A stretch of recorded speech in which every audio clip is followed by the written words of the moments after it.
Voilà, donc toutes les bonnes idées que vous pouvez avoir, vous pouvez aussi les en faire remonter pour ce qui concerne la commission eau, assainissement, la thématique et les autres gammes. On a pas de parti. On passe à la gématique. L'ordre du jour donc, est relativement court, mais c'est des développements qui traitent long. Donc, trois points particuliers sur les travaux, les programmations et un point sur les fiches spécialités qui concernent la gématique. Donc, on passe tout de suite à la carte de la gématique. Donc, vous avez ici la carte de la gématique sur le territoire d'Arles-Isère. Sur Arles-Isère, il y a trois secteurs différents. En bas, en bleu, le CISAC, donc les communes qui dépendent du CISAC, l'ancien syndicat des digues de l'Isère et de l'Arc. En jaune, le SMVVA, syndicat mixte du bassin versant de l'Arly. Il déborde donc sur la rue de Savoie, aussi bien sur Faverges que sur Megève, et les vallées de Thône. Et dans le coin en bas à droite, la basse tarentaise, donc qui pour l'instant est un peu orpheline, mais le travail se fait avec la tarentaise. Oui, orpheline en termes de gématie. Et donc, effectivement, la basse tarentaise est bien intégrée dans l'Arles-Isère. On va commencer à créer des problèmes politiques et locaux tout de suite. Et il y a une petite bande que vous voyez aussi en orange. C'est les crêtes qui donnent sur l'intérieur des Vosges et qui sont pour l'instant dans aucun schéma particulier sur les communes de Plancheline, les Terry et autres. Voilà, donc ça n'est pas traité, mais pour lequel il n'y a pas vraiment d'enjeu non plus. Ensuite, donc vous avez donc sur chaque zone, l'avancement des actions et des travaux faits sur 2020. Donc il y a beaucoup de travaux sur la lutte contre les invasives, donc la revue du Japon, la buddleia, le raisin d'Amérique.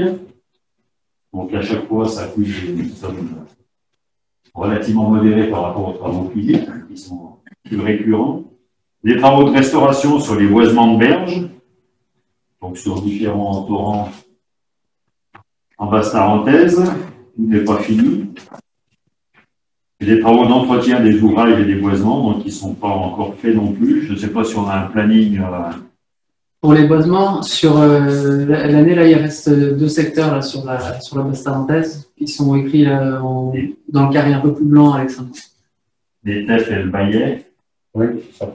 C'est ça. Donc là, ça reste à faire. D'ici dans la quinzaine. À la quinzaine, d'accord.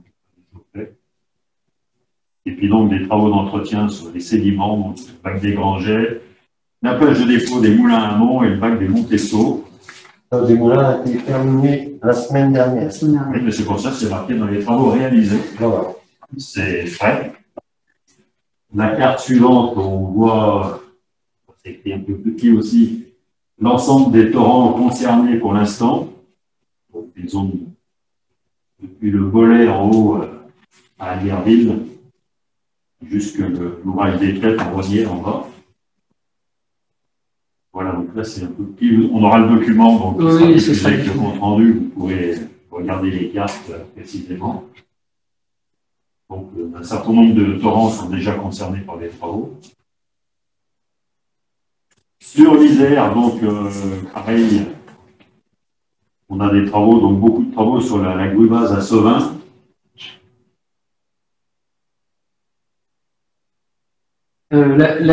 Pour la Gruva, on l'avait mis à part, étant donné que c'était une action globale sur le cône avec différentes opérations suite à la crue de 2019.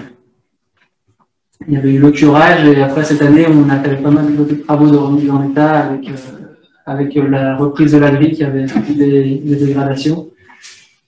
C'est pour ça qu'on l'a sorti du reste des travaux. 83 000 € sur un torrent. Elle avait été présentée l'année dernière en commission. Pour le curage. Ouais. Et après, en 2020, on a fait les autres travaux qui sont. Notamment avec le confortement des seuils cette année. Il y a aussi l'étude de danger qui est en cours sur en termes de réglementation digue. Du coup, c'est pour ça aussi qu'il y a beaucoup de travaux de végétation qui ont été réalisés pour accompagner l'étude de danger et permettre des investigations complémentaires sur les digues.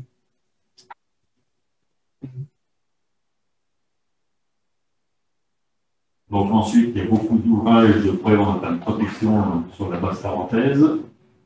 À chaque fois, il faut arriver à les définir, à régulariser donc, les systèmes d'endiguement. Donc la base, on va parler de torrent de Saint-Clément, ça sera pour l'année prochaine surtout. Et on a aussi pas mal d'ouvrages peu ou pas très connus qu'il faut aussi analyser sur l'ensemble du territoire, puisqu'on a chaque commune fait des travaux au fil des années un peu dans tous les coins, avec des choses qui étaient faites dans les règles de l'art ou pas. Donc voilà, pour qu'on ait aussi une bonne connaissance de tout ce patrimoine sur l'ensemble du territoire. Là, ce travail est fait sur la basse tarentaise, il est aussi sur le reste du territoire. Ce qui est intéressant dans ce que dit notre collègue, François, aujourd'hui ça va bien, François, il y a aussi des ruisseaux qui sortent peut-être une fois tous les 40 ans, mais il ne faut pas les oublier. Donc, il y a peut-être aussi à regarder dans vos communes ce qui a pu arriver dans certaines années, qui ne sont pas prévues depuis longtemps, mais qui un jour ou l'autre peuvent recommencer à déborder. Toutes les zones à risque ne sont pas sur les cartes. Donc, ça, voilà, ça, il faut nous les faire remonter. Après, on verra comment on fait. On a déjà des retours de quelques communes. Donc, bon, en janvier 2018, la tempête Eleanor avait dévasté notre commune. Hein, il y avait eu pour 1 100 000 € de dégâts, uniquement en charge de la commune qu'on a fait. Hein. Il y avait une trentaine de maisons qui n'avaient plus d'accès, et nous, par mission qu'on connaît des plus centenaires. C'est absolument inquiétant. Bon, on a il y a eu des aides qui ont pris l'État et la région qui nous ont aidés. Et voilà. Il n'y a pas eu d'application particulière du SMDG. Non, mais je dis simplement, s'il y a des choses comme ça, on les fait remonter. Après, c'est sûr qu'on ne pourra pas faire, on pourra pas tout traiter la même année, mais bon, on peut très bien regarder certaines choses à prendre en compte. Voilà. Quand on dit 1 million d'euros de dégâts sur la commune, on va voir 1 million d'euros, c'est la taxe gématique. Que des ruisseaux, c'est que des ruisseaux. 1 million d'euros, c'est la taxe gématique qu'on verse pour l'envoyer une base. Voilà l'impact d'un sous-événement. Voilà. D'ailleurs, puisque tu en parles, je voulais le dire en fin de réunion, mais la réunion précédente, il semblait dire que 1 million d'euros, c'est pas beaucoup, pas assez. On verra. Mais je pense qu'il faut pas rêver, c'est-à-dire, quand on avait décidé cette taxe, c'était en 2018, je crois, il était proposé 25 € puisque c'est le foyer fiscal, enfin, propriétaire d'une maison, pas de la taxe foncière bâti, il était proposé 25 € par feuille d'impôt. Et ça faisait à peu près 600 000 €. Je me rappelle, j'étais intervenu pour dire non, c'est pas assez, il fallait au maximum de ce qui était possible dans la mesure où c'est une nouvelle taxe et qu'il fallait y aller à mettre dans le paquet, donc on avait fixé à 40 € à peu près. Non, et 40 € ça fait 1 million d'euros, un peu plus d'1 million, mais on est au maximum. Non. Le maximum, c'est par habitant. Oui, par habitant. Oui, mais 62 000 on avait convenu par rapport aux 25 proposés, on avait convenu qu'on se donne carrément un ballon d'oxygène au départ pour après la laisser figer pendant au moins 5 ans. C'est-à-dire qu'il faudrait pas qu'on ait dans l'idée de l'augmenter 10 ou 15% par an, parce qu'on trahirait quelque part le pacte qu'on avait un peu. Le pacte, on en discutera à la fin. Il y a un moment donné, entre le pacte où on tire des impôts et le pacte où on fait tous les travaux, on ne sait pas faire. Alors, il y a aussi des solutions, de dire on augmente de 15-20% par année, et puis il y a des solutions où on peut, intermédiaires, où on peut dire on fait une augmentation. On verra à la fin de financer tout ça. Donc, on passe à la diapo suivante sur les l'hiver, directement. Le wifi marche plus ou moins vite. Donc, il y a eu deux gros chantiers cette année, donc sur l'Isère, en basse-tarentaise. Un à Sevin, au niveau du lotissement du SPOU, et l'autre à Esserblay, à Saint-Thomas, où on a protégé une demi-douzaine d'habitations et d'entreprises. L'Isère ayant renié très fortement les terrains aux trois des maisons. Donc, total des travaux, 300 000 € quand même. On est sur le regroupement de la berge de Sevin. L'ASSO qui a eu des travaux. Oui. Je ne sais pas si vous êtes au courant, mais ils ont quand même. Enfin, sur son marché, c'est réaménagement hauteur végétale de la berge au-dessus des rochers, des fournitures et mise en place de la terre. La terre, ils l'ont fournie sur le chantier de la ville de Berville, sans demander à personne l'autorisation de la prendre. Ils ont quand même pris 200 mètres cubes de terre végétale. Donc je pense que sur la facture ça peut bien d'y regarder du mieux. Je vais faire remonter, oui. Ouais, mais il le sait, parce que on y a marqué nous sur le compte rendu du chantier de Berville. D'accord.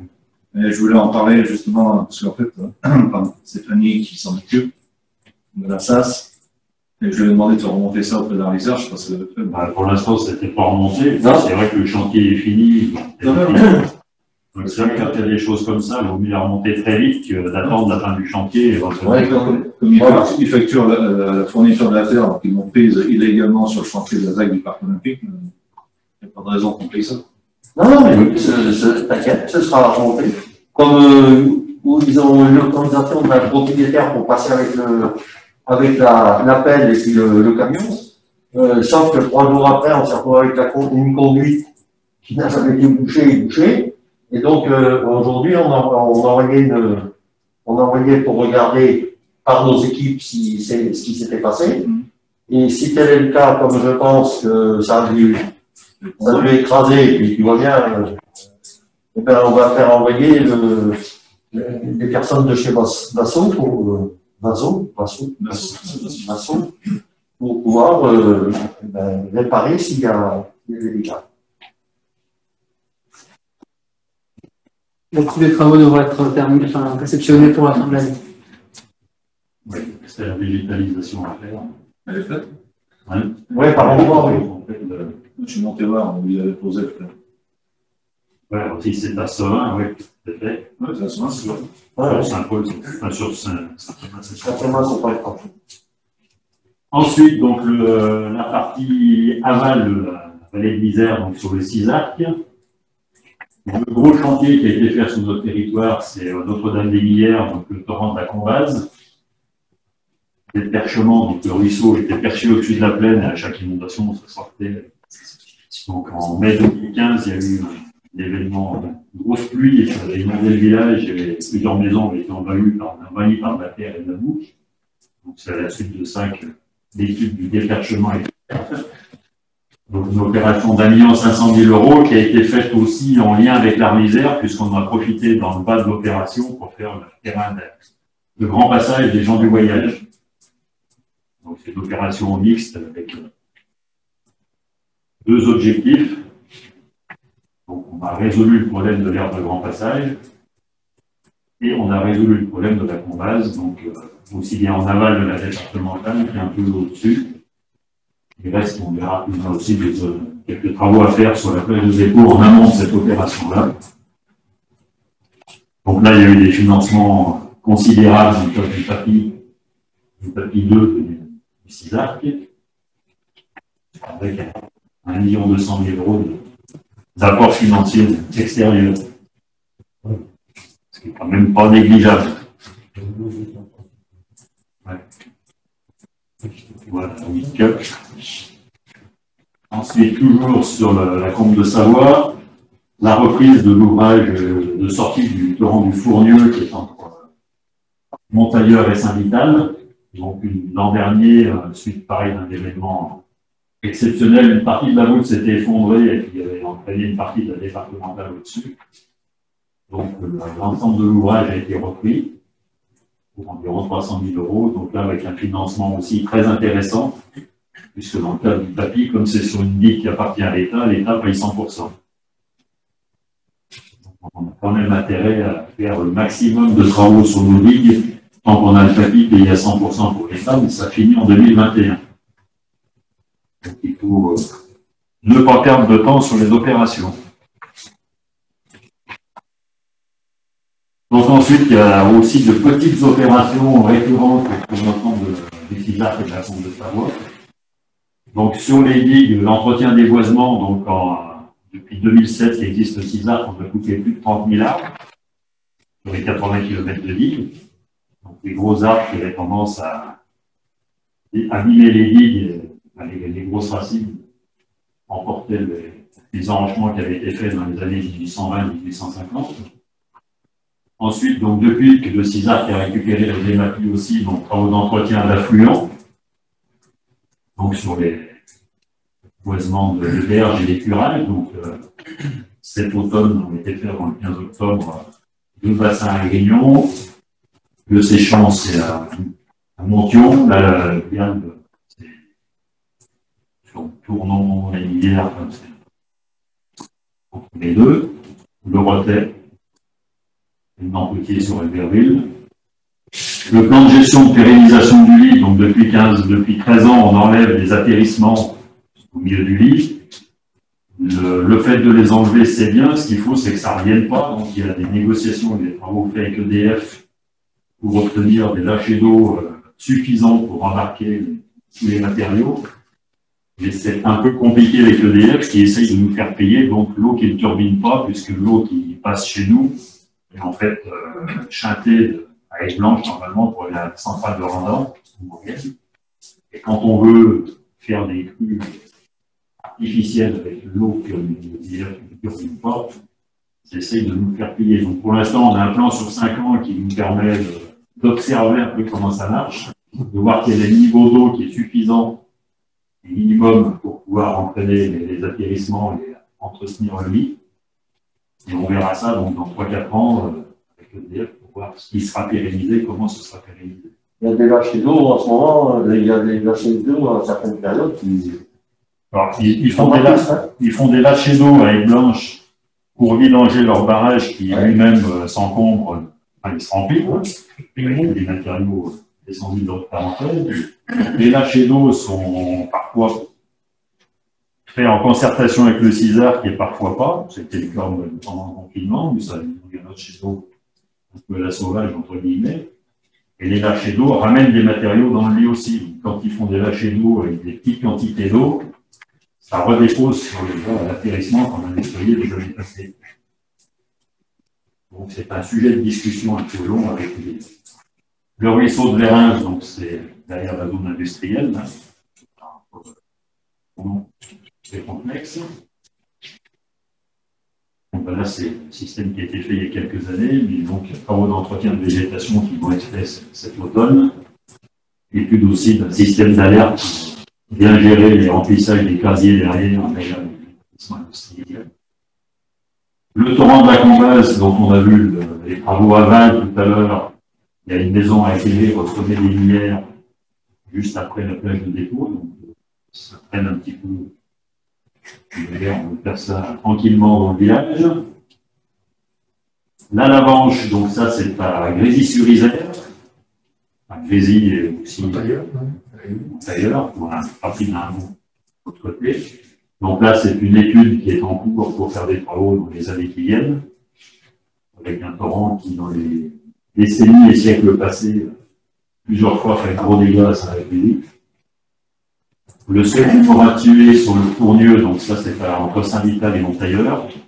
Donc c'est un seuil qui existe, qui a été complètement déchaussé par les dernières crues. Celles d'ailleurs qui ont permis, qui ont entraîné la destruction de l'ouvrage sur les RD 1090 à l'arrivée sur la digue. Donc là aussi, les études sont en cours. Les Saint-Vital, donc sous la RD 1090, il y a de toute façon, la 1090, c'est la digue. Donc il y a deux ouvrages, un qui se le torrent de Saint-Vital, qui traverse, et l'autre c'est le RD1, qui est un canal qui récupère les eaux à Fontenex, qui se déverse un peu plus en aval. Donc dans les deux cas, les ouvrages sont un peu déchaussés parce que le lit d'hiver s'est enfoncé au fil des années. Donc il y a des travaux qui seront prévus en 2021.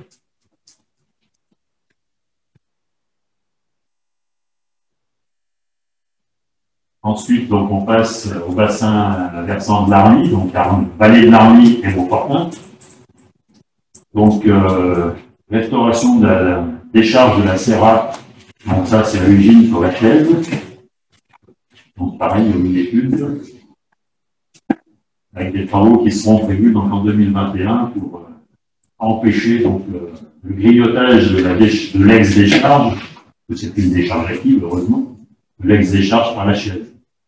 Donc, il y a eu des travaux de protection qui avaient été faits l'an dernier ou il y a 2 ans. L'année dernière, et qui ont été un peu embarqués par la... Ouais, c'était des protections vraiment sommaires dans un premier temps, en attendant la mise en place de l'étude. Et donc l'étude est en cours et l'année prochaine, il y aura les travaux pour éviter justement le départ de ces déchets dans le lit de la chaîne. Voilà. Le Nant-Fugin à Ugine, donc là, classique. Le lit s'enfonce, donc les seuils à la vitesse du torrent se déchaussent aussi, donc il faut les reprendre les seuils, reprendre les murs aussi sur les côtés, donc éviter l'enfoncement du lit du torrent. Et petit à petit, faire tous les ouvrages qui avaient été faits autour. Donc 1 500 €. Un programme d'action d'entretien de berge et de boisement dans le Beaufortin, dans le Val d'Arly et sur la région d'Albertville-Ugine, donc sur la basse Arly, notamment le canal d'Allier, l'ouvrage qui touche le marteau et les zones qui a fallu. Donc vous avez le tableau avec les sommes consacrées à ces opérations. Il y a les travaux encore, c'est pas tout terminé, là il y a pareil dans la prochaine, durant le mois de novembre, on aura encore quelques travaux, c'est tous ceux qui sont dans la case là, tout blanche en bas. Tout ce qui est travaux sur les boisements, on attend plutôt que les feuilles soient tombées. C'est ça, ça fait moins de boulot pour les gens qui sont compliqués. Après c'est le froid et la neige, donc il faut bien viser. En bas de vallée, il n'y a pas trop de soucis. Lutte aussi contre les invasives, donc sur des zones prioritaires et pas trop infestées, donc l'arrachage de la renouée du Japon. Là, notamment avec un exemple à sur Arly.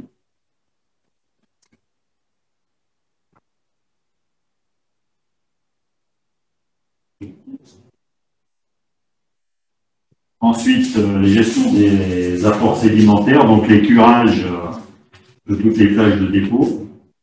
Donc ça, c'est fait régulièrement quand il n'y a pas trop d'apports, et qu'il y a des grosses crues, il faut le faire éventuellement plusieurs fois par an sur certaines zones. Chaque fois qu'il y a un gros orage qui remplit la plage de dépôt.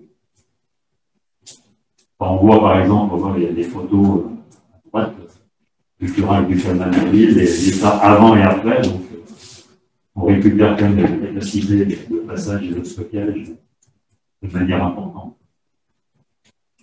Ça veut dire que ça, c'est des investissements qui sont à faire très régulièrement pour entretenir tout le réseau en bon état. Les linéaires, il y en a.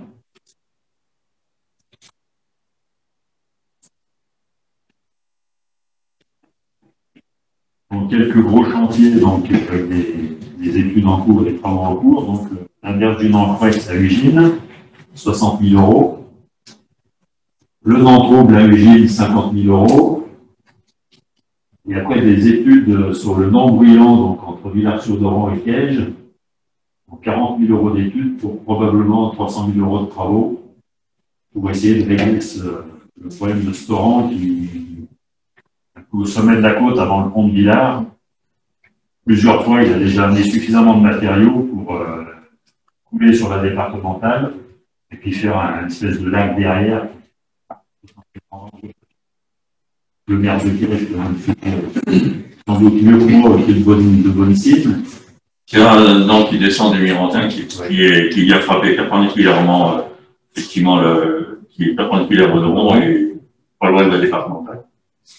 Bon, quand il descend à peu près tous les 10 ans, il envoie plusieurs milliers de mètres cubes. La dernière fois très importante, c'était le 30 juin 2008. À 5 h du matin, il y avait eu plus de 4000 mètres cubes. Et la route avait été obstruée sur à peu près 50 centimes, entre 50 centimes et 1 mètre. Moi, j'attends de voir ce qui est prévu, mais je suis sceptique sur la possibilité de gérer ce torrent là. Oui, mais ce qui est prévu, à mon avis, va servir. Enfin, il est redescendu tous les 10 ans parce qu'en 2018, en août 2018, il est redescendu, c'était moins important qu'en 2008. Mais à chaque fois, c'est plusieurs milliers de mètres cubes, donc j'ai bien compris l'ouvrage, il est fait pour retenir 1000 mètres cubes. J'ai l'impression, ça risque d'être dérisoire par rapport à. Enfin, c'est regarder. L'objectif, effectivement, c'est un torrent qui peut fournir des laves très importants. L'objectif, c'est d'essayer d'élargir la zone de la confluence pour vraiment protéger l'enjeu principal qui est la route et se donner un peu une marche supplémentaire pour que les petites laves, en l'occurrence, ne viennent pas à chaque fois couper la route. Donc, c'est pour les travaux qui seront menés, c'est vraiment pour évacuer les matériaux qui se sont déposés sur les 40 dernières années, qui se sont maintenant atterris avec les végétalisés. Essayer de réélargir un peu le lit du Doron à cet endroit-là pour que maintenant, pour les laves de fréquence classique, on n'ait pas la route qui soit coupée une journée. Sachant que c'est quand même l'axe principal du Beaufortin. Et qu'avec la route des Gorges fermée de l'autre côté, ça peut entraîner des très grandes déviations. Donc, voilà, il gagnera quand même en capacité. Après, effectivement, si c'est des laves, en l'occurrence, sont à 50 ans, là, on aura quand même une fermeture de l'arbre. Les événements fréquents, on aura. Ça coupe la route, il faut qu'il y ait 4000 mètres cubes qui descendent. Quand ils descendent très très souvent, hein, mais la plupart du temps, on ne s'en rend même pas compte, ça arrive, c'est même sauf la bande sur les plages de découpe. Quand ils barrent la route, c'est parce qu'il y a 4000 mètres cubes qui sont descendus. Mais là, on aura quand même. Donc, si on veut protéger la route, il faut faire quelque chose qui empêche, quand il y a 4000 mètres cubes qui descendent. Facile. Pour monter toute la route, c'est. Il faut circuler à chaque lave. Voilà, après, c'est dans les bancs des matériaux. Ouais. Si on pouvait le faire, on attend que ça, on a besoin de matériaux tout le temps, on n'a pas le droit de le prendre, ce qui est fou, quoi. C'est aussi le problème des atterrissements sur l'Isère. Et ainsi de suite. Oui. Non, mais voilà, comme ça se faisait longtemps, mais maintenant, c'est intéressant. Ouais, même un peu d'aide. Non, présent. Sauf quand l'urgence. Sauf quand c'est trop tard. En fait. Bon. Donc, on fera une motion pour nos parlementaires à une prochaine commission, mais effectivement, c'est quand même un souci. À une époque, on a trop curé dans les rivières, et on est passé du jour au lendemain à plus rien curer du tout. Ensuite, donc, le programme 2021.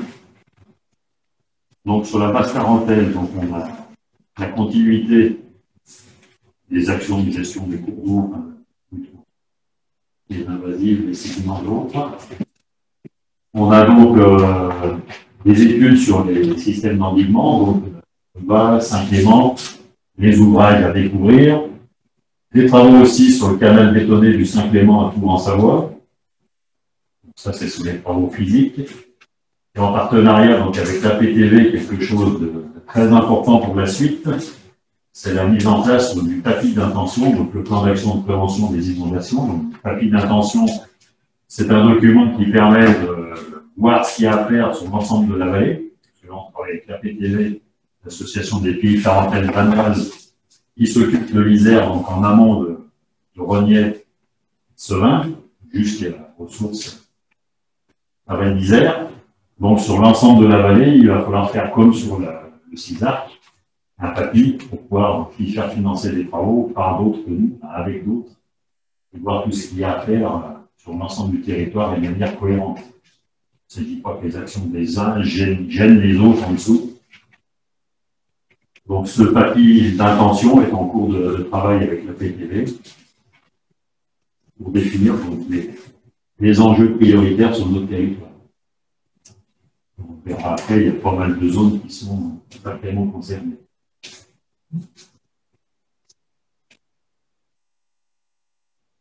Pour le CISAC, La première chose, donc, c'est d'achever le statut 2 en 2021. Il reste un sacré paquet de millions d'euros à dépenser en 2021. Des chantiers à lancer, qui sont pas finis en 2021, et qu'au moins tous les chantiers soient lancés. Donc, on est les petites équipes du CISAR qui sont à fond là-dessus. Après, il faut que l'Armisère, qui est un partenaire important, puisqu'on a notre structure administrative du CISAR qui est gérée par Armisère, il faut absolument qu'on ait les moyens humains de pouvoir lancer tout ça pour ne pas perdre des subventions. Puisque, comme vous l'avez vu, donc une bonne partie des travaux sont financés à 100% par l'État, ce qui se reverra peut-être pas d'aussitôt. Donc ensuite, il y a le plan d'action, plan pluriannuel d'entretien, donc avec toutes les actions sur le lit d'Isère, donc là aussi payé à 100% par l'État, restauration du lit, donc avec l'enlèvement des atterrissements, donc là on est en amont du pont de Fontenex, il y a aussi des choses vers le pont de Grésy, Fontenex et Grésy. Travaux sur les digues, donc on a parlé tout à l'heure du RD1 et du ruisseau de Saint-Vital, donc on lance les études cette année, on fera les travaux l'an prochain. Travaux sur la digue à Gilly au niveau du lac de Grillon, donc c'est un endroit qui est où la digue est supposée fragile, juste derrière le lac, au tas de la centrale d'Enrobé, puisque le lac est creusé à 60 mètres de profondeur, et du coup la digue, ils ont creusé quasiment au ras de la digue, donc on a une digue qui est d'un côté la rivière, de l'autre un lac avec un trou de 60 mètres. Donc c'est un point de grande faiblesse potentielle pour la digue. Donc les travaux sont faits l'an prochain, ce qui permet de protéger la zone existante et toute extension de la zone industrielle de Terre-Neuve en aval. Donc pour la rivière, c'est un chantier extrêmement important. Et après, donc la surverse de la digue à Grésy, donc là c'est du côté de la Lavanche aussi, donc en amont du pont de Grésy, le lit est très remonté. Et en fait, la capacité de la rivière est beaucoup plus faible qu'en amont. Donc, il y a souvent des surverses ou des menaces de passer par-dessus la route départementale ou d'atteindre l'autoroute. Donc là aussi, il faut pouvoir organiser les débordements du côté du Grésy en gérant les casiers de manière sécurisée. Et après, des actions plus ponctuelles qui vont dépendre de l'Armisère, donc le seuil du Moratier sur le fournier à Saint-Vital, la plage de dépôt de la Lavanche à Grésy-sur-Isère. Alors après, il y a toute une série à Notre-Dame-des-Lumières, puisqu'au-delà de la Combase, il y a aussi le torrent de Fontaine-Claire qui est lui aussi perché. Donc il va falloir dépercher. Et Fontaine-Claire, ça donne directement après sur l'aérodrome, avec le SAF qui veut se développer. Donc il y a aussi un gros enjeu économique pour la rivière sur ce torrent-là. Le Nampotier, donc à Albertville. Donc la Combase, c'est la partie amont qui est traitée. Le ruisseau de Lérins, c'est bien au-dessus des zones industrielles, par contre. Et l'Hermette, qui est encore à Notre-Dame-des-Lumières, donc qui est aussi un torrent perché, mais moins perché que les autres. Et enfin, la Viale de Grignan, qui menace d'inonder un certain nombre de lotissements qui ont été faits dans les années passées, à une époque où on se préoccupait sans doute moins des risques d'inondation. Donc là aussi, il y a des travaux à faire pour gérer le risque. Donc, il y a le CISAR qui a de quoi s'occuper. Quand tu parles de non perché, il s'agit de quels travaux pour remédier à ça? Eh ben, alors, par exemple, le torrent de Fontaine-Claire, il est sur une butte de 10 mètres de hauteur. Donc, le ruisseau est tout au sommet. Au fil des pierres qu'il a. En fait, donc à chaque crue, il déborde, puis il laisse ses matériaux sur le côté, il monte de plus en plus. Donc, ce qui a été fait sur la Combase, qui était un torrent perché, c'est on enlève tout. Et on remet au niveau. Et on le remet au niveau du sol général. Au niveau de l'Isère, en fait, il continue à couler et on monte. Voilà.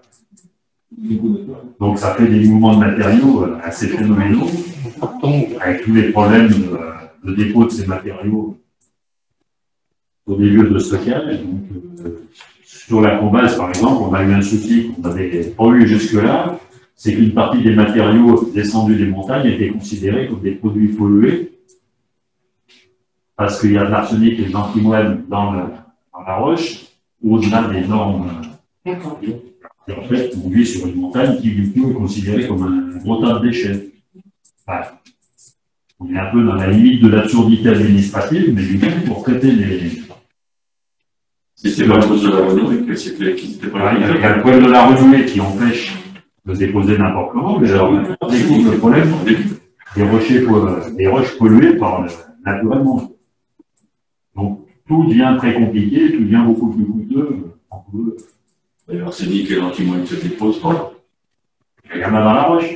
Oui, mais naturellement. Ben oui, mais c'est pas toujours simple à expliquer. C'est à cause de ça qu'ils sont pas utilisables. Parce qu'il y a de l'arsenic dans la roche. On ne peut pas les verser n'importe comment. Il faut trouver des installations, des zones agréées. Et à chaque fois, ça coûte un certain nombre d'euros en plus au mètre cube. Et quand on déperche un ruisseau et que c'est des coups de 50 ou 100 000 mètres cubes, ça court vite. Alors, toutes les entreprises cherchent des matériaux pour les broyer et faire des soubassements, des enrochements, des tas de choses. Et tout ce qu'on prend à Guillon, dans le lac de Gilly, dans l'ancien lit d'Isère, c'est que des matériaux qui descendent de nos montagnes, avec de l'arsenic, de l'antimoine, du plomb, de l'argent, enfin, tout ce qui peut descendre. Mais, tant qu'une gravière est en exploitation, c'est du matériau. Quand elle a fini d'être exploitée et qu'on voudrait remettre les mêmes matériaux, là, on ramène des produits pollués. Donc, intellectuellement, c'est un peu compliqué à comprendre. Ça heurte le bon sens. Mais pour l'instant, on arrive à gérer ce genre de choses. Hein? C'est surtout stupide. Et on est bien d'accord. Voilà, donc, sur le SMDVA, pareil que sur la base tarentaise, donc il faut aussi construire un tapis d'intensif. Donc, sur l'ensemble du bassin versant de l'Army, donc vallée de l'Army, pour identifier les enjeux et tout ce qu'il y aurait à faire dans les années futures, ainsi d'ailleurs que ce qui concerne plus particulièrement l'aspect naturel des rivières, puisque l'objectif maintenant, c'est plus du tout de faire des lits partout, d'avoir des canaux qui courent vite dans la plaine, pour gérer aussi les milieux aquatiques dans un cadre naturel. Donc sur le programme 2021, donc, il y a toujours l'entretien des boisements, des espèces invasives, la gestion des sédiments. Les ouvrages de protection, bon, c'est pareil, donc le non-trouble, plus là aussi d'autres ouvrages assez peu connus sur l'ensemble du territoire. Donc, il faut faire petit à petit l'inventaire de tout ce qui peut exister sur l'ensemble de nos torrents.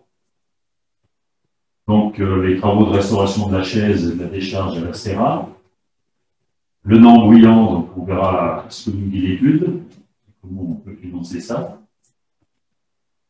Le système donc d'évite du non-trouble. Et oui, dans le trou. Ah oui, c'est un des torrents très canalisés, on va dire, qui traverse le village. La ville. La capitale. La capitale, bon.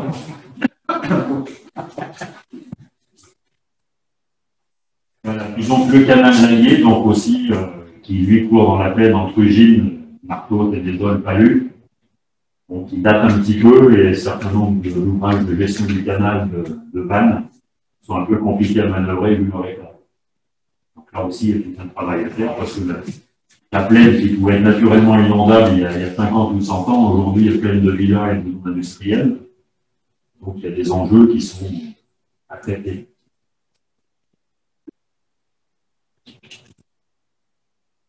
Alors, le chapitre qui fâche. Donc, jusque-là, personne n'a objecté qu'on faisait trop de travaux et qu'on protégeait trop de maisons ou de zones industrielles. Et donc, on aboutit au tableau final, donc, vous voyez, où on a repris le CIR 2018-2019, programme 2020.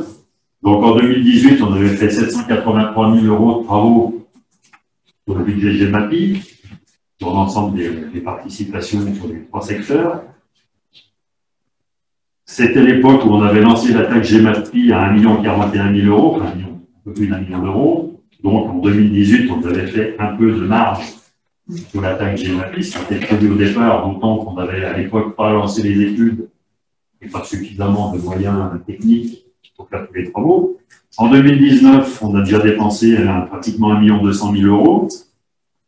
Donc, la taxe GEMAPI n'a pas bougé, on a eu quelques cofinancements. Donc, on a de nouveau fait un petit excédent de 48 000 euros. En 2020, on a fait 1 354 000 euros d'actions, travaux. Et du coup, on a tapé dans la cagnotte qui avait été constituée sur les 2 premières années. Sur 2021, donc on propose de nouveau 1 300 000 euros de travaux.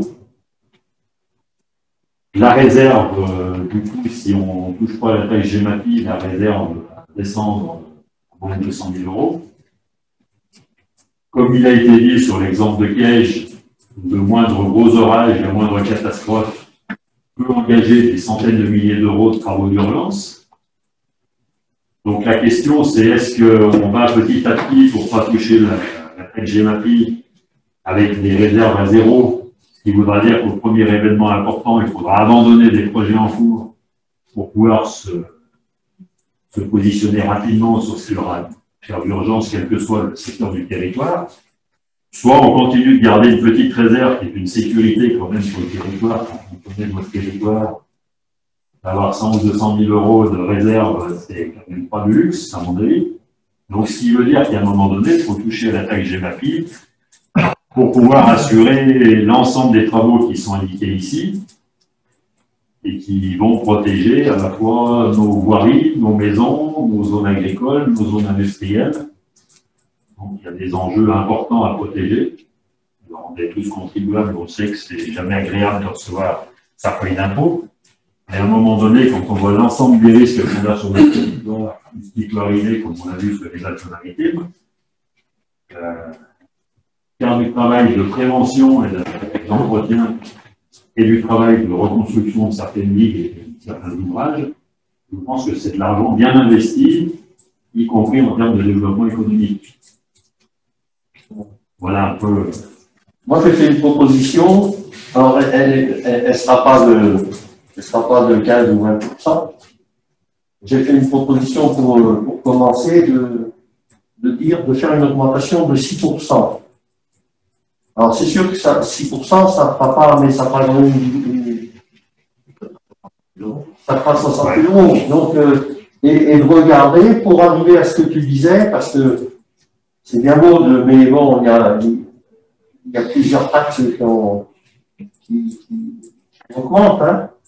Et donc là, moi, je disais sur faire 6%, et on voit tous les ans ce que ça peut apporter pour arriver à la fin de notre mandat, peut-être si on fait 6%, 5-6% par an, voir ce que ça nous donne comme liberté d'ici 6 ans. Voilà. L'enjeu actuel, on voit, on aurait besoin d'1 million, 1,2 million. L'enjeu, c'est 100 000 euros. Voilà. Donc, la taxe GEMAPI, c'est à peu près le déficit de l'art olympique chaque année. Après, c'est des choix de territoire. La taxe GEMAPI, c'est que les habitants qui payent ça sur la taxe foncière, l'égalisation, c'est pas ça. C'est les taxes d'habitation et toutes les taxes foncières d'entreprise. Mais c'est comment? C'est sur la valeur, c'est sur la base locale, c'est sur la valeur locative? C'est sur l'assiette? Oui. Et c'est un pourcentage ou c'est un pourcentage? Oui, un calcul qui est alambiqué, puis quand la taxe d'habitation disparaît, je n'ai pas très bien compris comment l'État nous compensait ça. Non, mais c'est sur le foncier bâti, c'est pas sur la taxe d'habitation. Si, c'était sur la taxe d'habitation. Au départ, c'était surtout, comme certains impôts disparaissent et que l'État veut aussi faire disparaître les cotisations foncières des entreprises. Je ne sais pas comment l'entonnoir se gère. Non, mais Marie, il était bien que sur la taxe foncière. Oui, non, c'était pas sur la taxe d'habitation. Ah non.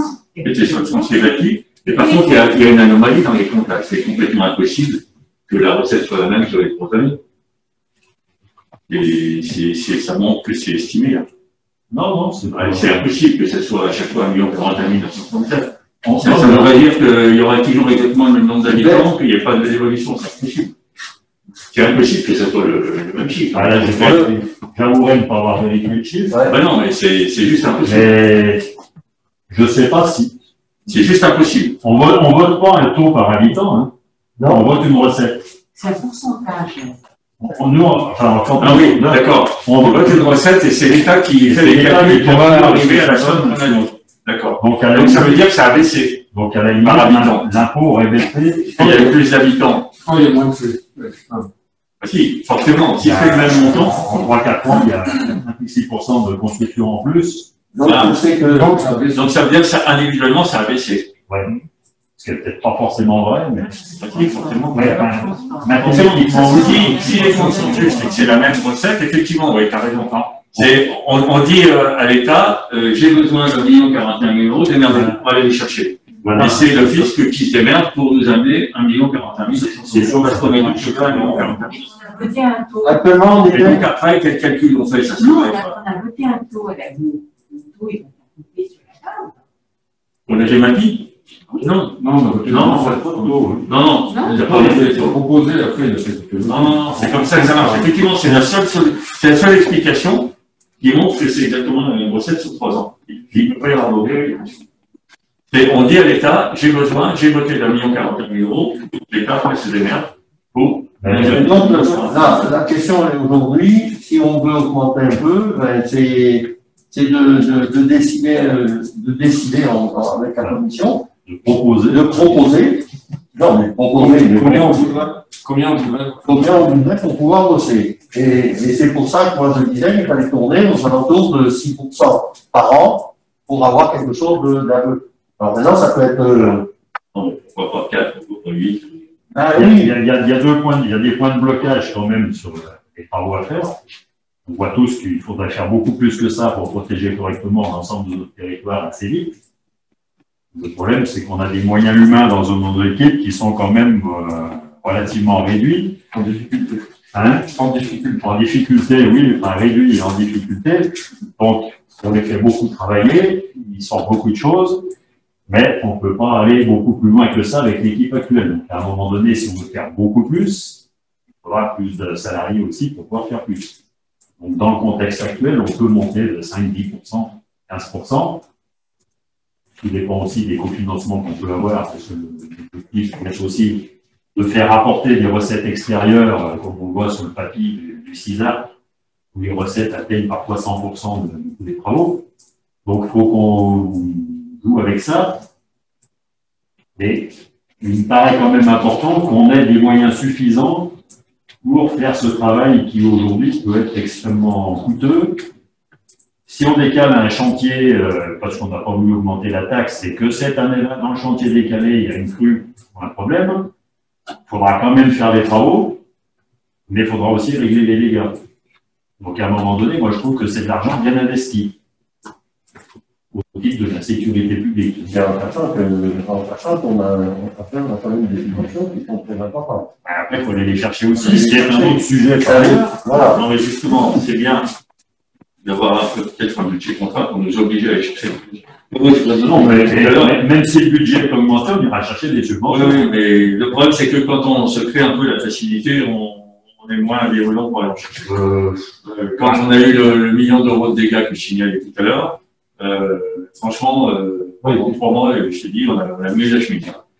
Parce que, et entre parenthèses, ça n'a pas coûté 1 centime. Voilà. Non, mais Tout est venu de l'extérieur. là, toi, tu as eu une catastrophe dans nos communes.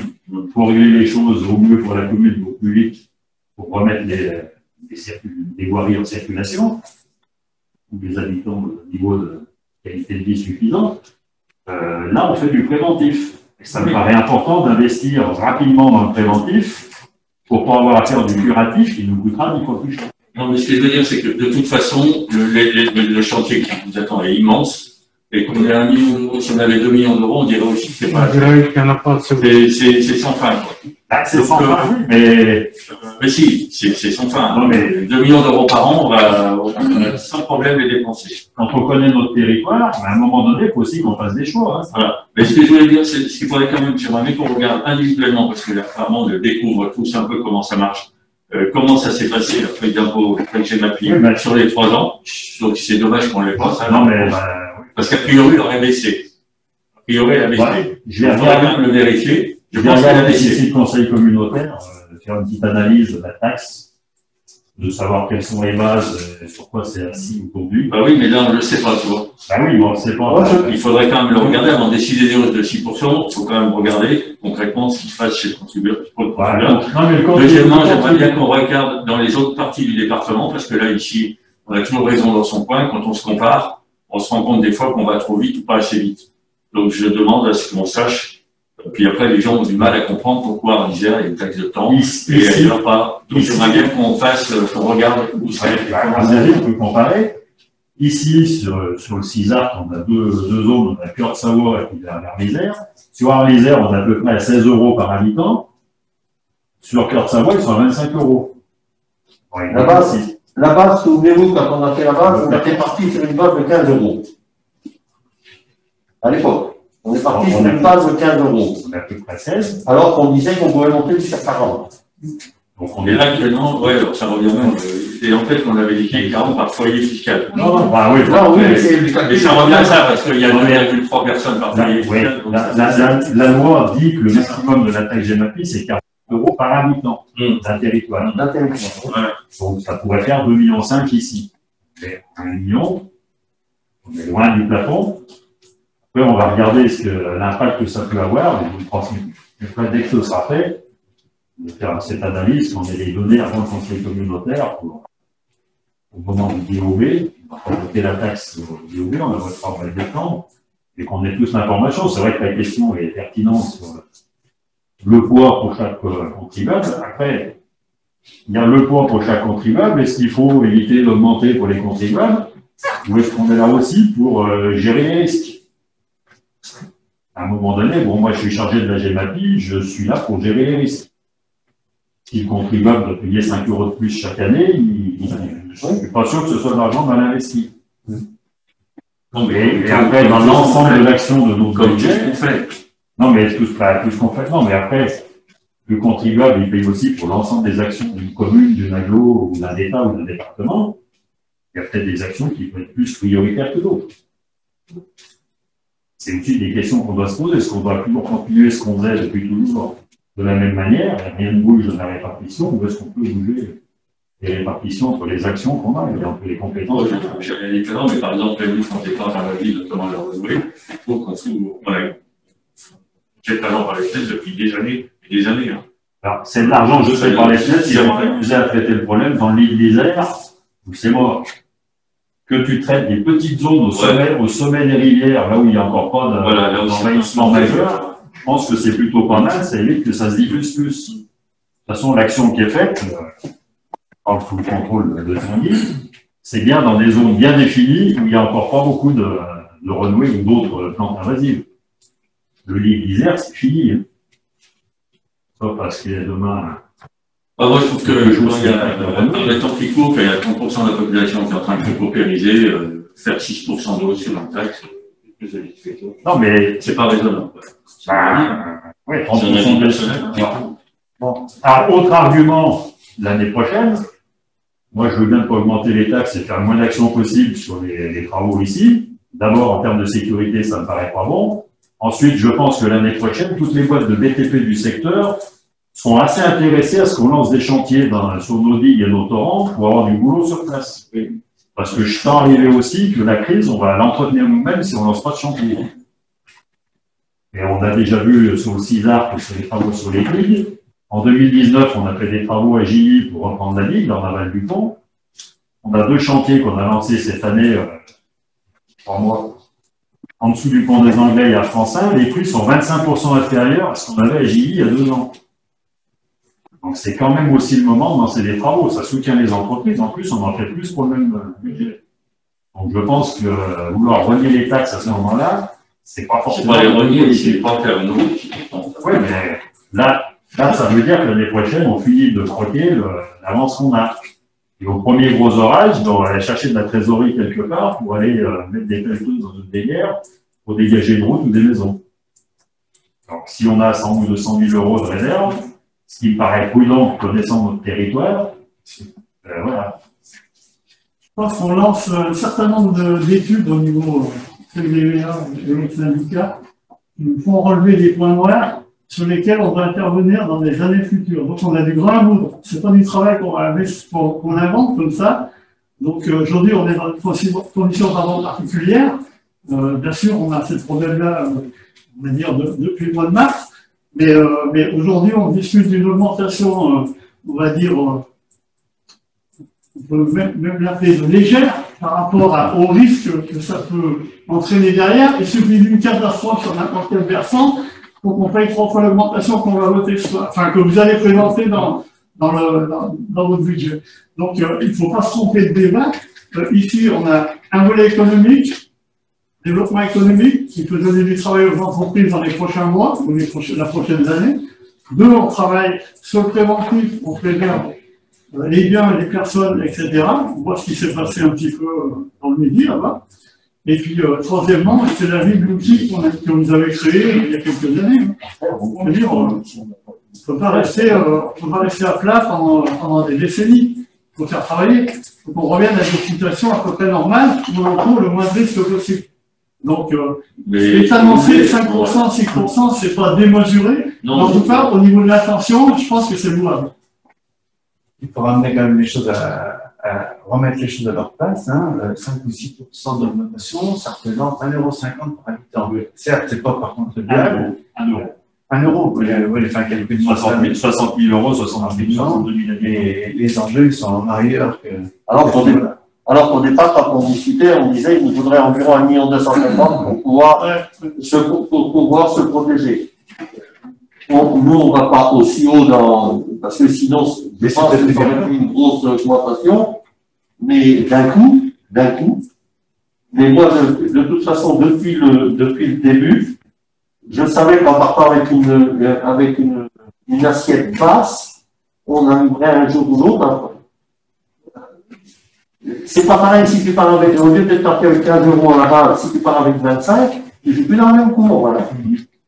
C'est-à-dire que tu n'as pas besoin d'aller chercher ce qu'on veut augmenter. Maintenant c'est clair, comme l'a dit François, on reste comme ça, on a un crack, on est mort. Il faudra qu'on y aille, où on arrêtera un chantier, ou alors l'année d'après, on va faire moins, mais il arrivera un moment ou un autre qu'il faudra. Augmenter dans 2018, on faisait comment?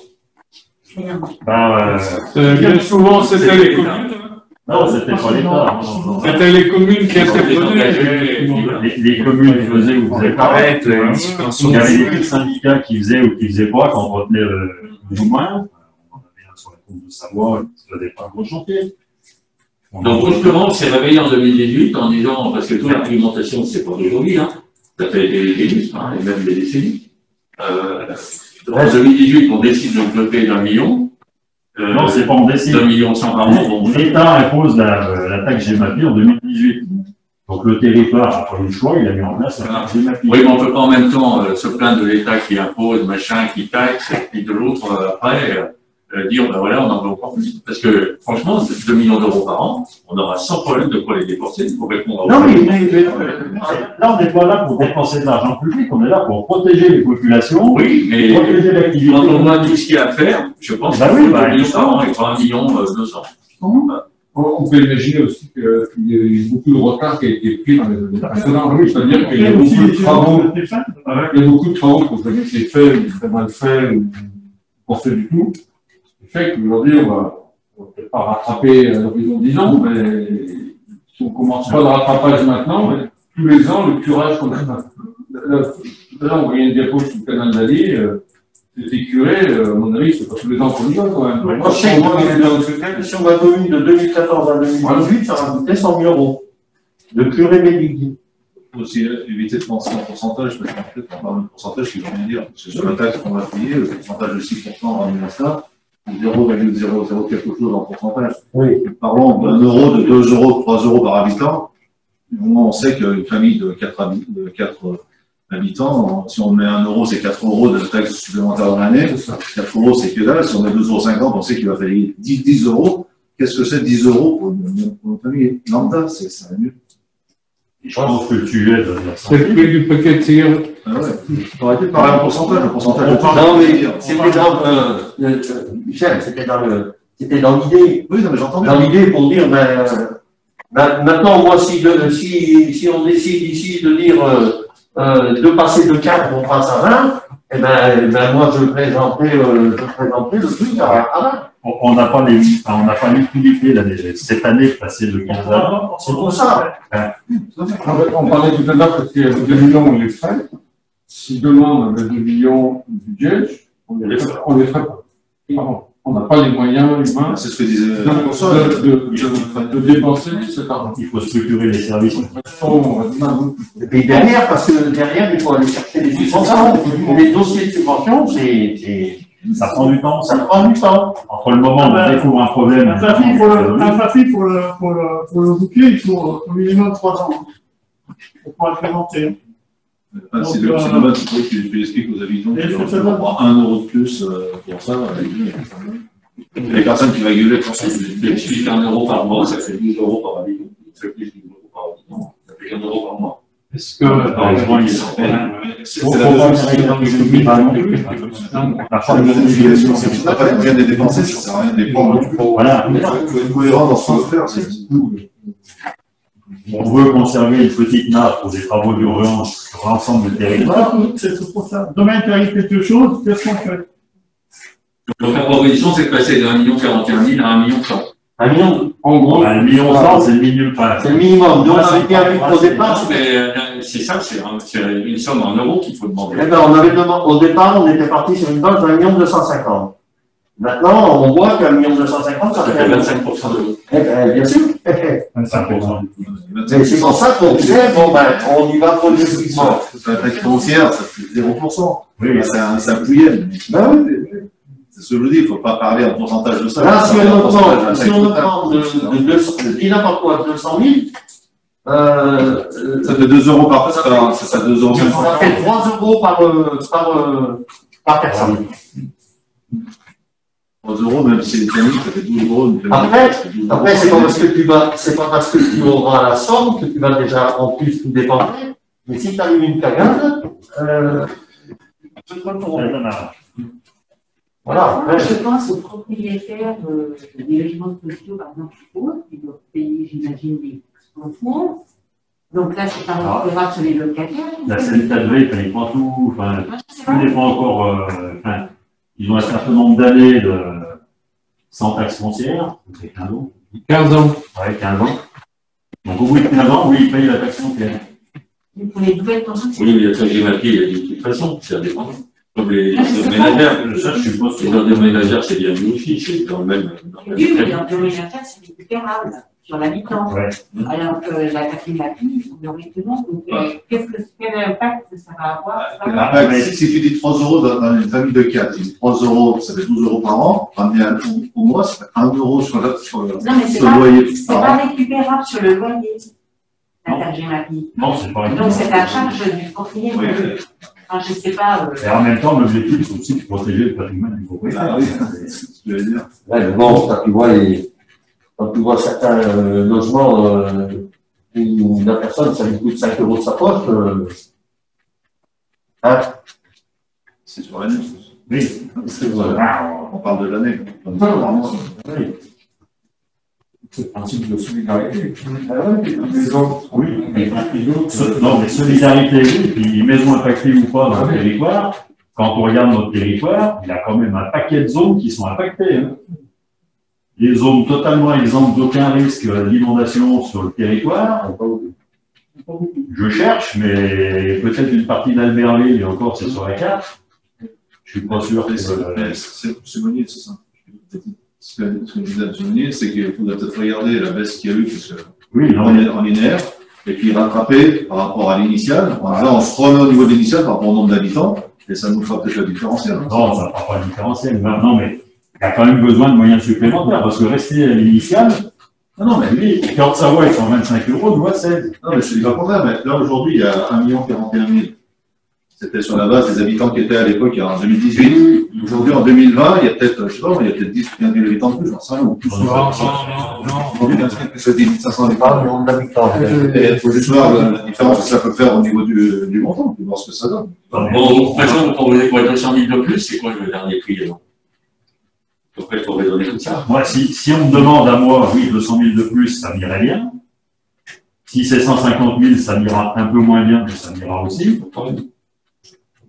Et à la fin, au bout d'un moment, ça me va, mais je sais qu'on va dans le mur. On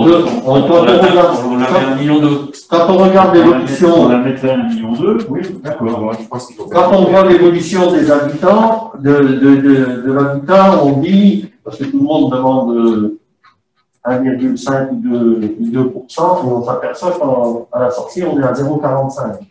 Donc si on fait Ça, ça va miser, là. Oui. Si on fait 62 000 habitants multiplié par 0,45, ça en fait, aller à la bouche, 65 000.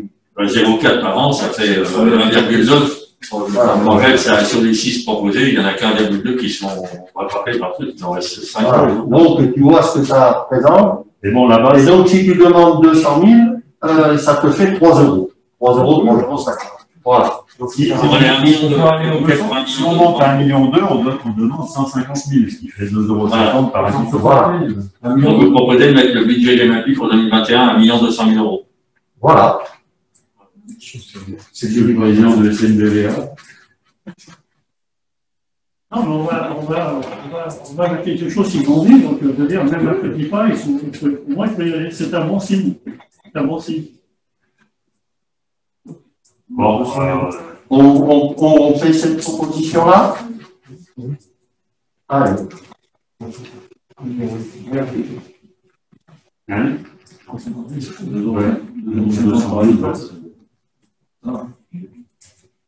Et je fais l'analyse de ce qu'il y a dans la GEMAPI et comment il évolue et quelles sont les bases et qui la payent pour savoir et vous présenter ça aussi. Ouais. Et puis, où en sont les autres grands secteurs du département? Sachant que tout le monde n'a pas forcément les mêmes risques. Oui, c'est vrai. Alors, la Maurienne, il n'y a aucun doute, c'est les mêmes risques que nous, la parenthèse aussi. Même le bassin chambérien, c'est plutôt moins. Cœur de Savoie, ils sont partis à 25 € par habitant, ils s'aperçoivent que c'est un peu trop, ils vont diminuer. Parce qu'ils ont moins de gros risques que nous. Et que le CISAR. Non, mais c'est bon, on sera tous les avocats de 1,2 million, c'est bon. C'est d'accord. Donc on va continuer. C'est bien qu'on ait un débat.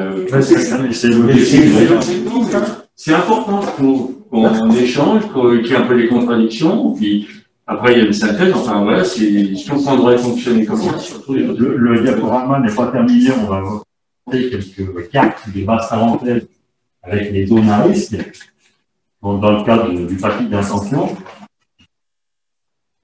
Donc un travail a commencé donc il y a déjà 3 ans avec l'état des lieux des zones inondables et des enjeux. Donc on imagine des zones vulnérables. Cette année, donc, on en est à définir un peu tout ça. Et ensuite, le papier va s'écrire d'ici 2022 pour pouvoir le déposer auprès de l'État. Et après le papier d'instruction, il y aura le vrai papier avec les subventions, les moyens de l'État et les autres partenaires. Donc, on travaille sur un grand nombre d'années. Hein. Ce qu'on lance aujourd'hui, parce qu'on a lancé il y a 3 ans, ça va nous durer en 2022-2023. Pour des travaux qui se font en 2024, 2025, 2026. J'ai une question sur le papier Isère, ça concerne le cours d'eau l'Isère ou l'ensemble du cours? C'est l'ensemble des cours. Ouais. Après, ça, c'est une démarche donc, qui est réalisée en partenariat avec la PTV qui porte le projet sur le bassin versant. Donc, ça a commencé en 2017-2018 par un premier diagnostic initial. Ils ont eu des cartes, les atlas des zones inondables qui ont été réalisés pour avoir une première idée en s'appuyant sur toutes les PPR, les PIS, le PRI, de toutes les communes pour avoir cette première cartographie des aléas. Ensuite, l'année dernière, il y a eu une priorisation de ces zones qui a été menée afin d'identifier les secteurs sur lesquels on va concentrer les actions du futur PAPI. Dans cette concertation avec donc les différentes communes, il y a 5 zones qui ont été considérées comme prioritaires, on va les voir ensuite. Et donc la suite maintenant, c'est de définir les actions à mettre en œuvre pour rédiger le papier et puis donc le déposer début 2021. Ces analyses aussi vont nous servir pour le SCOT. Oui, après ça c'est il y a ça aussi. Ça sert pour le SCOT, pour les PLU. Voilà. Ouais, Donc on va passer aux cartes. l'objectif c'est de démarrer en 2021, courant 2021, le papier d'intention. Donc vous avez en bleu les zones inondables entre le Sevin et la Bâtie, les zones inondables sur la crue centenale. Après c'est un peu compliqué, en jaune c'est les crues trentenales et en orange les zones inondées les 50 ans. Les 50 ans. Donc le bleu c'est plus parlant. On s'aperçoit quand même qu'une bonne partie de la plaine entre le déroute Sevin et la Bâtie est inondée. Et dans cette partie de la plaine, il y a quelques habitations, notamment sur le bord à Sevin, le lotissement du Sou. Il y a aussi toute la zone des Aroles. Et en fait, quand on regarde l'ensemble des cartes comme ça sur la base tarentaise, il y a plus de 1000 emplois qui sont dans la zone inondée en crue centenale. Plus quelques dizaines de maisons. Donc l'enjeu, c'est quand même pas rien, quoi. 1000 emplois éventuellement inondés. C'est un vrai sujet pour nous. Est-ce que dans cette analyse, on a regardé les lâchers d'EDF, parce que maintenant il y a les barrages. Ça s'appuie donc, comme je disais, sur le PPRI. Le PPRI, on ne prend pas en compte les barrages, parce qu'à partir d'une crue centenale, on n'a pas les barrages ne sont plus faits. Il ne peut pas y avoir de lâcher préventif. C'est ma question. Non, mais dans les PPRI, ils se basent sur le principe que les barrages sont transparents. Voilà, ça passe partout. Et puis les barrages présentés à Roseland, là, c'est le maximum 60 mètres cubes secondes. Une crue de l'Isère en Comte de Savoie, c'est plus de 1000 mètres cubes. Donc le rapport est quand même. Non, mais c'était. Oui, mais c'est ce que l'on disait à la précédente réunion. Hein. Cette étude qu'on demande, effectivement pas concerner l'Isère, puisque de toute façon l'eau ira. Par contre, 60 mètres cubes secondes qui passent pas par la case de Rond, qui passent par la case de Bâtie, par le tunnel jusqu'à la Bâtie, c'est très important. Et le Doron, il a une hypothèse de crue centenale à 250 mètres cubes secondes, en prenant pas en compte les barrages. Et en fait, je prends en compte les barrages, et 250 mètres cubes secondes serait en crue centenale que 150 mètres cubes secondes. En ordre de grandeur. Hein. Donc c'est aux études, il y a déjà des préétudes. Donc en fait, je ne sais pas comment tu prends 100 mètres cubes secondes sur les barrages. Mais... Parce qu'il y a la réserve, il y a le stockage aussi. Oui, il y a les 70 cm de réserve, etc. Enfin, on va pas rentrer dans le détail, mais il y a plein de leviers, et bien faire plein de leviers qui rentrent en œuvre, qui mettent en œuvre. Hein. Et donc, si on fait ça, c'est tous les fuseaux, comme là, sont à revoir complètement, parce que une hypothèse de crue centenale de 250 mètres cubes ou 150 mètres cubes, ça n'a évidemment rien à voir. C'est pour ça qu'on demande que cette étude et EDF acceptait le principe de cette étude, acceptait pour une fois, pour la première fois en France, de transmettre ces données de gestion, justement, des barrages, et notamment en cas de température forte, en cas de crue. Et c'est en croisant ça qu'on pourrait arriver à revoir le côté. C'est vrai que ça concerne les sujets du code Beaufortin, parce que, après, de toute façon, ça revient au même. De toute façon, l'eau, il faut bien qu'elle aille en bas. Oui, ça concerne. J'insiste, ça concerne aussi la base tarentaise. Ça concerne aussi la base tarentaise. La sortie de l'usine d'Arville, les 60 mètres cubes, ils sortent dans l'Isère. Oui. Mais ça, non, mais si on dit que les barrages sont transparents, et que de toute façon, on ne peut pas éviter ces 60 mètres cubes, non. Si les barrages sont transparents, ils ne turbinent pas. Mais je vous demande vraiment de réactiver ça parce que le bureau d'études attend ce feu vert, c'est vraiment important. Hein. Et puis ça sera exemplaire parce que ce serait la première fois en France qu'il y aurait cette prise en compte de l'existence des barrages. Parce que c'est vrai qu'ils ne sont pas faits pour répéter les crues, mais faire comme s'ils n'existaient pas, c'est aussi stupide parce qu'ils existent. Oui, mais tout le monde sait très bien qu'il y a forcément un rôle sur les crues. Et donc pouvoir pour la première fois mesurer ce rôle-là et le prendre en compte dans des périphéries, franchement, c'est extrêmement important. Oui, je ne doute pas que ce soit important pour le Beaufortin. Après, le problème, c'est pas tellement EDF, c'est l'État. Parce que suivant la saison au lieu d'événement, le barrage, il est vide, il est plein, il peut jouer de manière différente. Non, mais même quand il est plein, Même quand il est plein rabord, comme c'est le cas actuellement, il y a la cote maximale, il peut pleuvoir encore pendant 24 heures à peu près 400 mm, puis il n'y a pas une goutte d'eau qui descend. Quand tu fais les volumes d'eau qui sont tombés, ce qui est tombé sur les Alpes-Maritimes, tu remplis la moitié du barrage de Rollemans dans la journée sur la seule commune de Beauport. Hein. Oui, bien sûr que non. Ah bah, les 400 mètres cubes. Mais non. Les 160 millions de mètres cubes de barrage de Redon. 400 000, si aussi tombe 400 mm, il est tombé 500 mm à la Royale, voilà. 400 mm, ça monte d'un mètre, le barrage de Redon. Non. Mais si, le bassin, il n'est pas immense. Ben, le bassin du barrage, oui, justement, le bassin du barrage n'est pas immense. Donc ça veut dire que l'eau, il est partout ailleurs, pas dans le barrage. Ah bref, on va pas faire je vous demande de réactiver parce que franchement, c'est un misère qui a la main là-dessus. Et ça sommeille depuis 3-4 ans et c'est pas normal. Bon, finissons la basse parenthèse. Donc là, on a la partie amont. Donc on va passer le deuxième diapo qui est la zone centrale. Donc là, on est au niveau du forage de Coutel, la route qui monte à Serblès. Donc on voit que la partie habitée de la bâtisse sur la droite n'est pas inondée derrière le voie ferrée. Et par contre, toute la zone commerciale industrielle est très rapidement, alors en crue Cantenal, ça passe pas partout. En crue Saint-Cantenal, ça passe de moins en moins. Et en crue Centenal, il y a de l'eau partout. Après les calculs, les relevés topographiques du secteur. Donc il y a quand même un vrai sujet dans la zone industrielle de Bâtie. Alors là, on est un peu, on remonte, là on est sur Rognier-Serein. Donc là aussi, il y a des enjeux industriels importants, notamment avec les scellés réunis. Avec des choses que l'État n'aime pas, c'est des troncs d'arbres qui se baladent dans une zone inondable. Sur la présentation des zones, on avait segmenté, c'était avec APTV que la démarche, on avait segmenté sur ces 3 secteurs-là, c'était à chaque fois que l'eau revenait à l'Isère, en fait on avait fait une nouvelle zone. Derrière, on verra quand on préparera les fiches actions, mais il sera peut-être réalisé une action globale sur l'Isère, à voir si le type s'accordera le mieux à l'échelle du bassin versant, parce qu'on a les 3 zones qui sont en continuité les unes après les autres.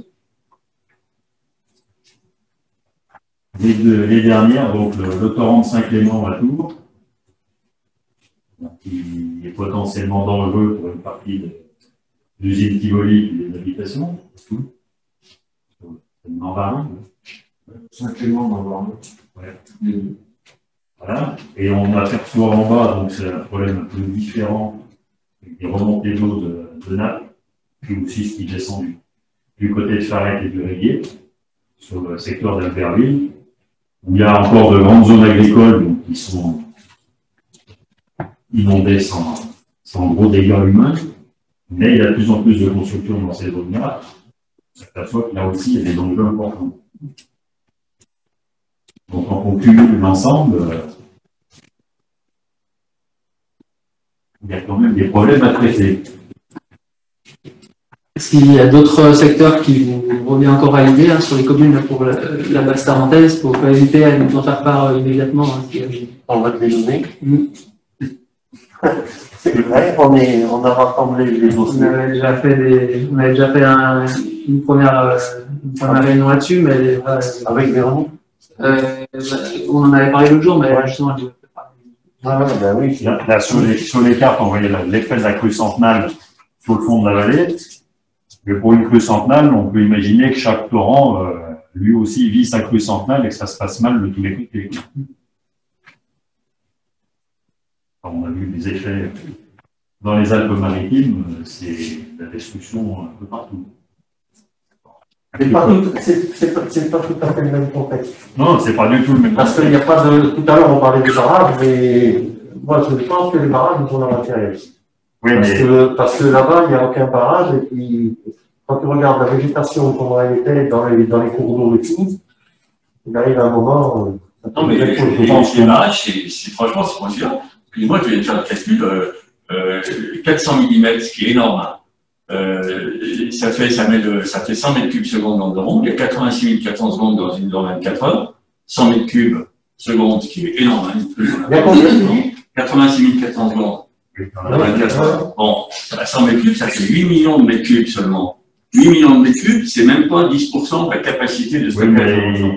Voilà. Donc c'est pour dire que les barrages, il y aurait eu Roseland dans la Vésubie ou à la Roya, il y aurait rien eu. Je pense qu'il y a 100. Non, mais ça fait longtemps que je suis entre l'échange, je commence à bien connaître.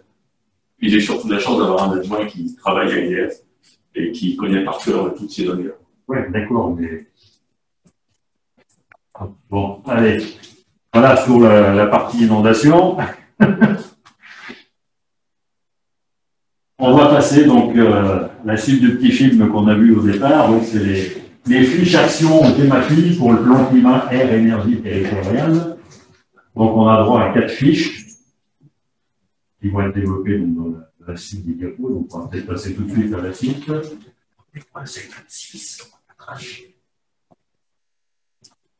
On a la fiche suivante où on développe plus que chaque action.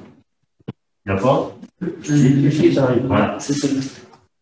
Donc 4.6.1, gestion des risques naturels du territoire et la prévention des inondations. Donc l'objectif, c'est que l'ensemble du territoire soit couvert par des papilles, sur nos 3 bassins versants. Donc papilles à terre sur le bassin de l'Arly, papilles à terre sur la basse tarentaise, papilles bientôt terminées sur la partie aval d'Albertville, sur la côte de Savoie. Donc papilles à refaire aussi pour la suite. Parce que ce qui a été fait entre 2014 et 2020, c'était très important, mais ça ne suffira pas à tout gérer pour les siècles des siècles.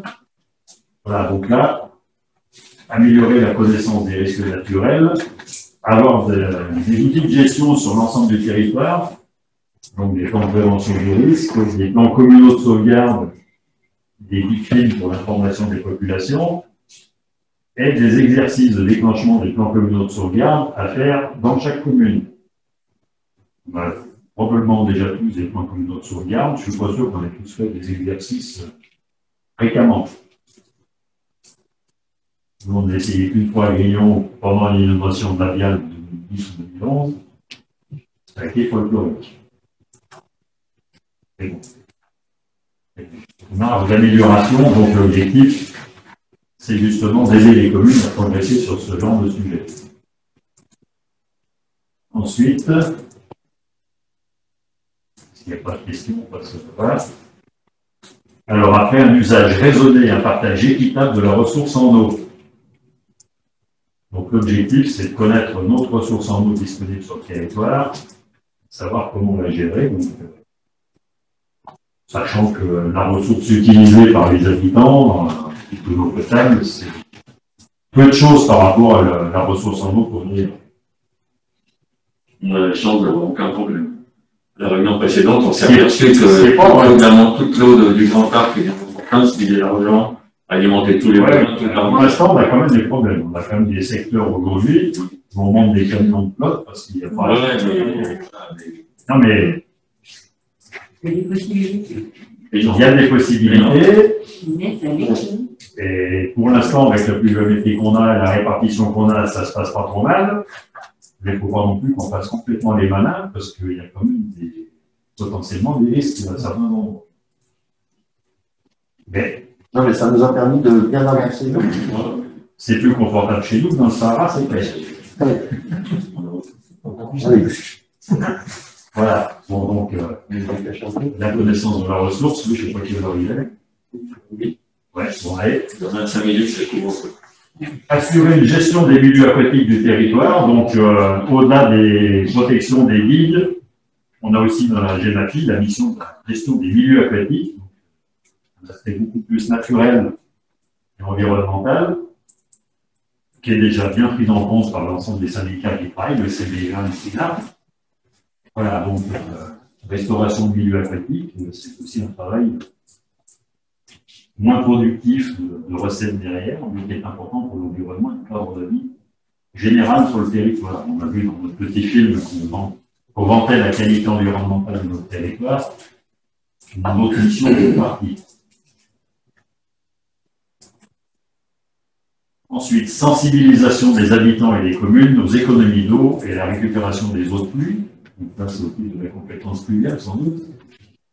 Voilà, donc il s'agit d'économiser l'eau, ça on est tous d'accord, plus l'eau sera chère, de toute façon, plus les économies se feront spontanément. Et plus on fera cher l'eau, puisqu'on n'a que des frais fixes.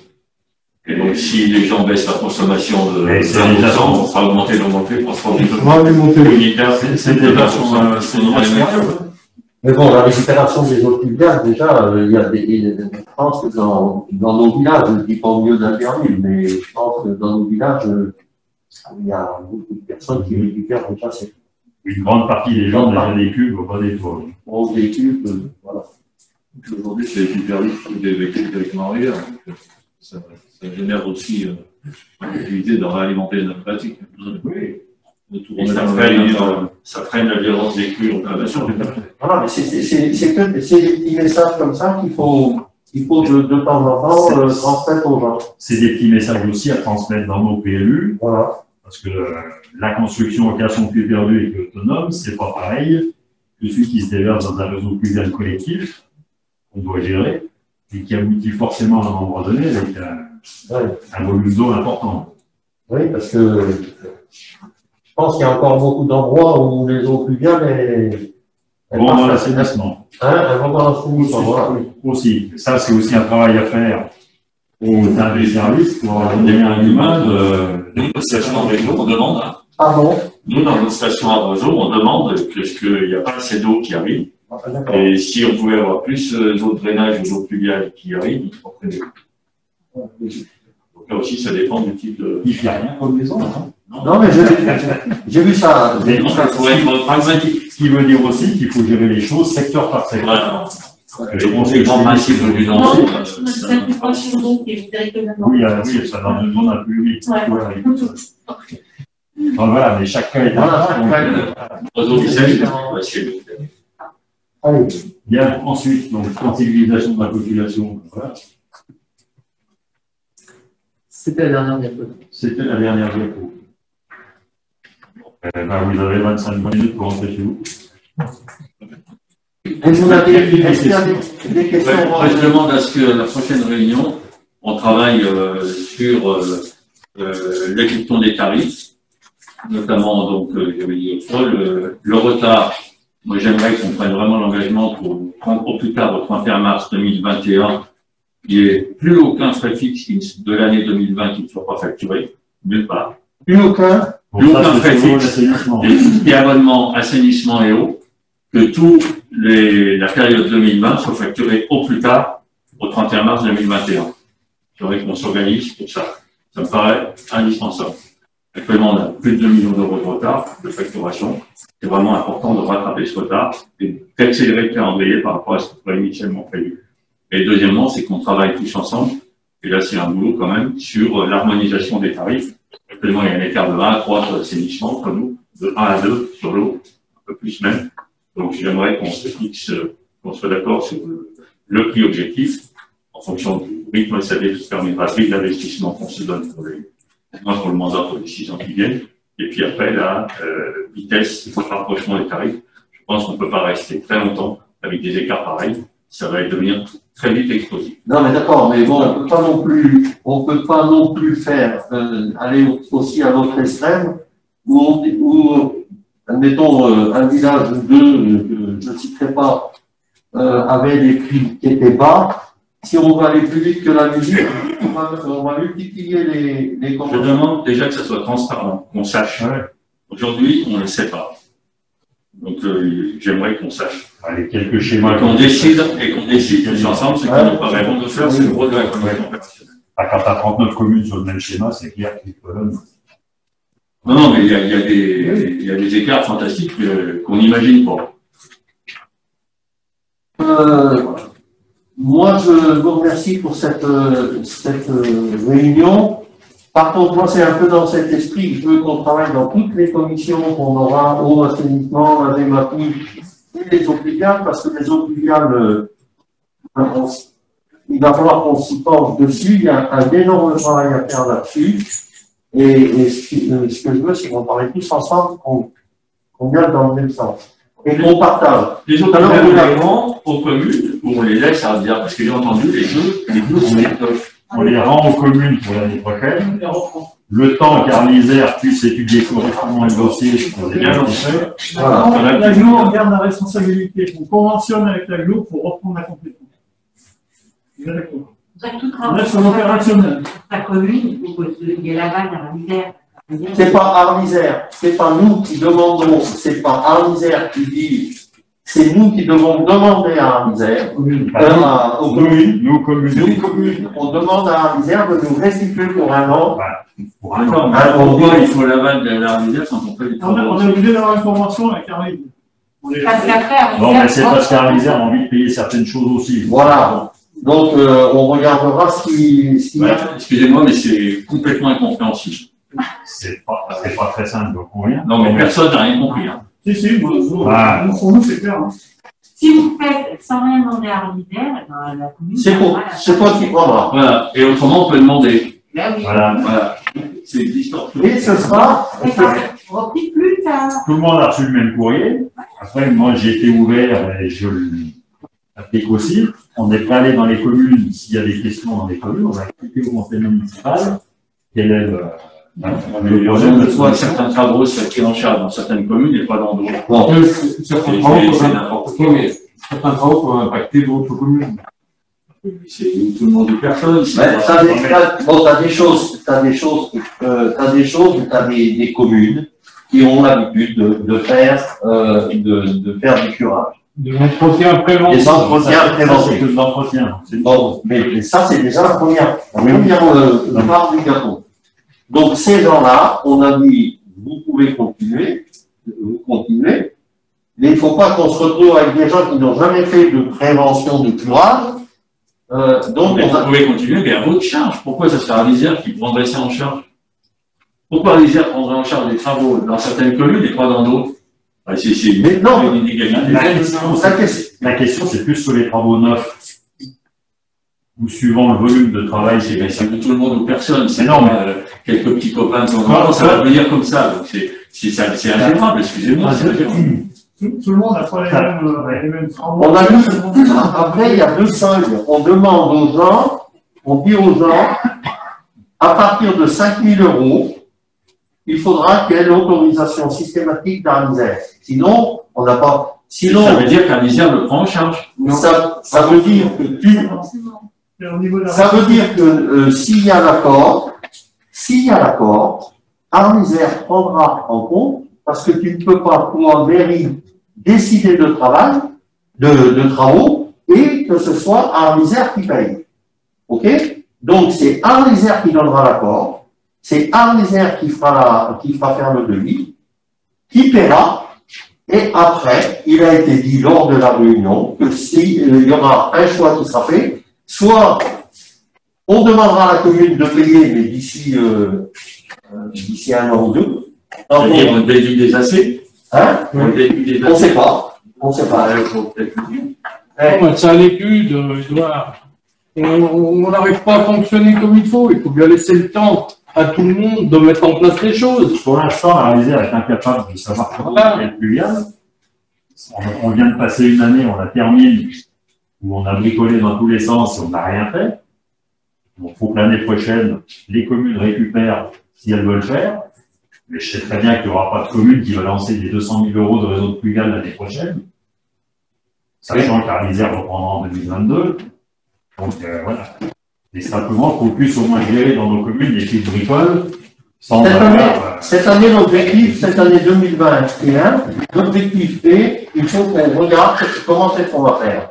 Et là, l'autre jour, on l'a dit, on va mettre une somme d'argent pour pouvoir faire les études. de la prise de compétences. De la prise de compétences, mais aussi derrière ce que ça va nous coûter. Parce que quand on voit les PPI, les PPI ou assainissement, quand on voit le tapis le matin, on voit bien que les eaux pluviales, ça va coûter un bras. Et pour l'instant, traité par personne. Laissons-le aux communes, et puis c'est grave, très bien. Mais on ne peut pas, c'est la loi. C'est la loi. C'est la loi. C'est la loi. Oui, enfin, après, Peut-être qu'en fin 2021, quand on aura fait l'analyse, on décidera collectivement de laisser la compétence aussi. Et pendant moins de temps, on va manipuler au sein d'un